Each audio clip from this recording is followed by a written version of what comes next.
Hey guys, it is Miki Same Unlimited, and today is going to be the first time in a long time where I'm going to be doing a 6 Path of Pain Challenge video. I decided that I wanted to bring it back weekly, and you guys are going to see it because you guys have been bringing it up and wanting to see it for a very long time, and I've been wanting to do it. The only piece that kept me from bringing back the 6 Path of Pain Challenge for so long was that the game hasn't really introduced anything to me recently that I fell in love with in Yu-Gi-Oh! So it was really hard for me to maintain a 6-deck rotation. So I finally got to the point where I could run 6 decks, feel casual with them, and really enjoy playing with them and ready to face the world. So I said, you know, it's time to bring back the 6 Path of Pain Challenge and Duel People. If anyone would like to see this segment continue, I would love to keep doing it, but the segment is one of the hardest segments for me to continue making.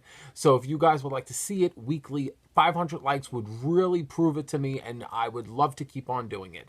For the people that are new to the channel and don't know the challenge, I would like to just describe it pretty quick and simple. Go on the Facebook page, because most of the time the Facebook page, which I will leave in the description, will have all of the information that you'll need to know. I run 6 decks. It's a rotation. You challenge me. I'm on Yu-Gi-Oh! Pro. You message me like every other person. If you lose to the challenge, you have to wait until your game is featured on the channel, so you give other people time to, you know, have their shot, because that's only fair. And other than that, like, you can't use the same deck twice, because you have to do a rotation as well, just like me. You can't just sit on one deck that's like Exodia and just do that until you win, because that's a little unfair. You have to rotate just like me, and you know, you have 6 decks, I have 6 decks, and it showcases to the world and the community how good you are as a person with diversity in decks. That's the basic concept of the 6 Path of Pain Challenge. I really wanted to bring it back because it kept me more into the game, it kept me more modern, and I liked also testing out new cards and yet also showcasing to the world how much I really like using old cards and my old types of decks and how they can combat the meta. A good example is for the people that are new to the channel and know me personally, know that I like decks that are really outclassed. So I like always seeing my outclassed decks face off the world. I play a couple of high tier decks, I play a couple of low tier decks, but that's the fun mixture of playing a little best of both worlds. But other than that, you know, if you guys have any questions, leave it in the comments. I will be more than grateful to answer whatever you guys are curious about. And I have 4 games to show for you guys, a little introduction to the decks I played, to my new intro, to the old style of what the 6 Path of Pain Challenge was. I hope you guys are all anticipated, and we're going to get on into this starting now.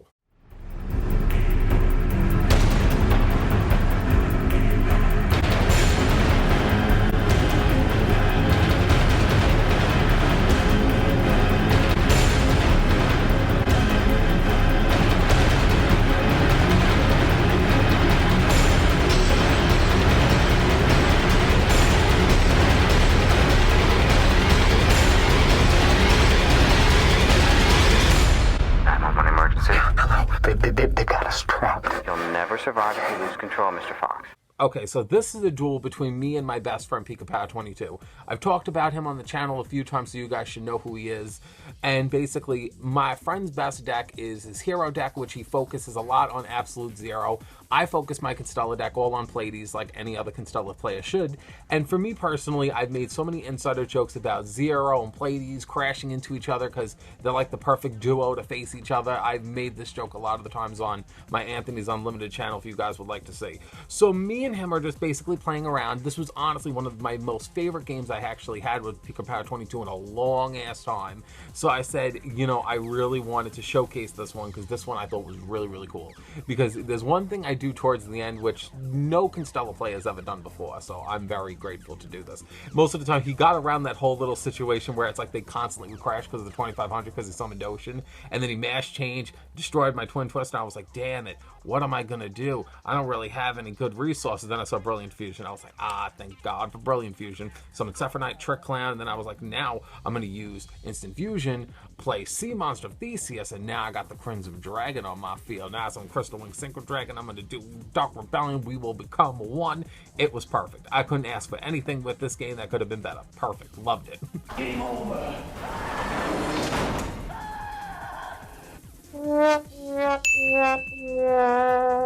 Okay, in this game, I'm using my Dynomist deck, and my Dynomist deck has been, the funniest thing is when I first started the Toot and Boot segment, the first, like, cards I ever tackled on the Toot and Boot segment was the Dynamis cards. And when I first saw the Dynamis cards, I was like, I like this card's playstyle. I like this. And oh, also, this is The Last Human.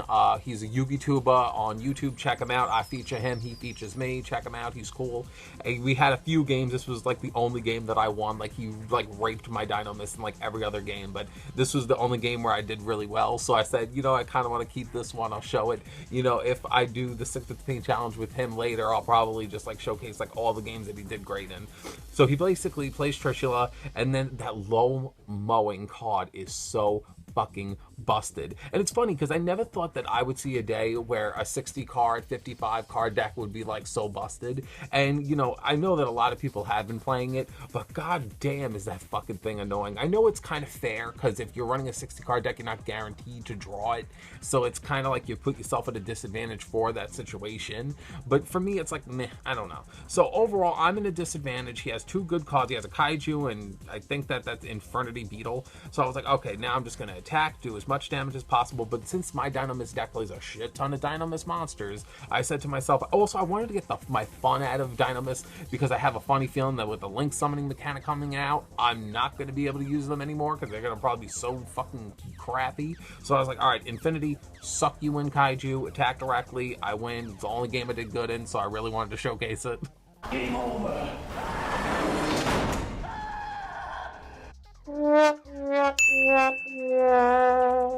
My next game, I am showcasing my Spellbook deck. My Spellbook deck is probably the weakest deck that I have, but the Spellbooks, my favorite quality about Spellbooks is their ability to control the field with, you know, their field control methods. I just like how little by little they gain that momentum.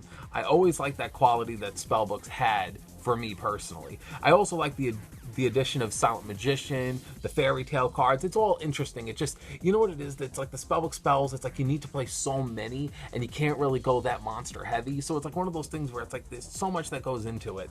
But for me, I'm like, okay, you know, I said, you know, with Sephronite, I could easily make an extra summon, just summon Priestess here. So I was like, you know, let me just get the search. Now summon Priestess. I didn't know really, like when he activated Wind on me, I was like, ah, shit. I don't know if I could actually beat you this turn, but I said, let me do power, and then I can bring back the Fairy Tale Girl. So I'm just going to do all that and do as much damage as possible. I rematched this guy, and he beat me again as well. So I had a lot of games where I lost. So these are like the only games where I did good. Game over.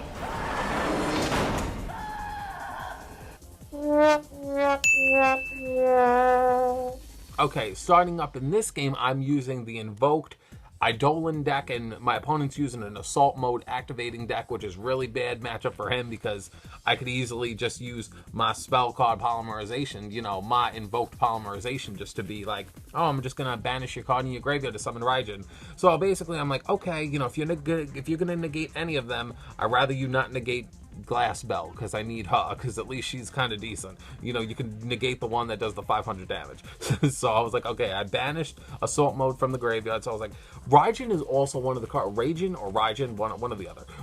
Raijin personally looks to me a lot like a Constella card, which is why I really like the deck, because I look at him and I'm like, you look like you're a fusion of Constella Algridi and Constella Pollux. I like that. You look hot. I wish that you were part of Constella's because you're a fucking badass. It's been a long time since I really like tried out fusion decks because I'm playing Fluffles right now and I'm playing the Invoke deck, which I'm very fond of both. So I'm just having a lot of fun testing a lot of new things. I'm also playing Harold, mainly not because I like Harold, but because I like to test and get better and I'm good with the deck. But if anything, I'll play a different deck as time goes on. But Game over.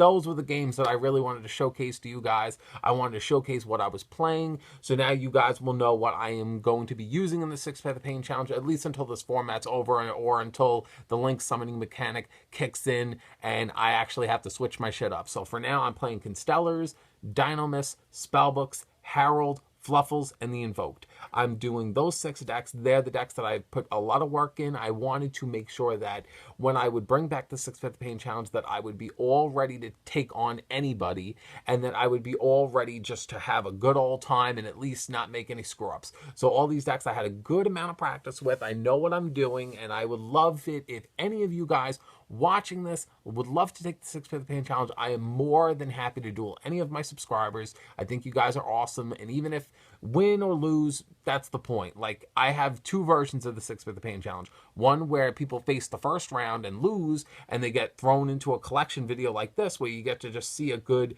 amount of games all wrapped up in one, or someone getting really, really far and beating me a majority of the times. If you win all 6, you win the 6 Bit the Pain challenge, which is something that hasn't been showcased on the channel yet. So, you know, it's all about how far you can get. It's not really about winning. It's mainly just about how far you can get compared to other people, and showcasing to the world how different you are with, you know, other decks, and showing how good your skills are. So I hope you guys all enjoyed this video. Like it if you haven't already. Comment below how you feel knowing that the 6 Bit the Pain challenge is back in business.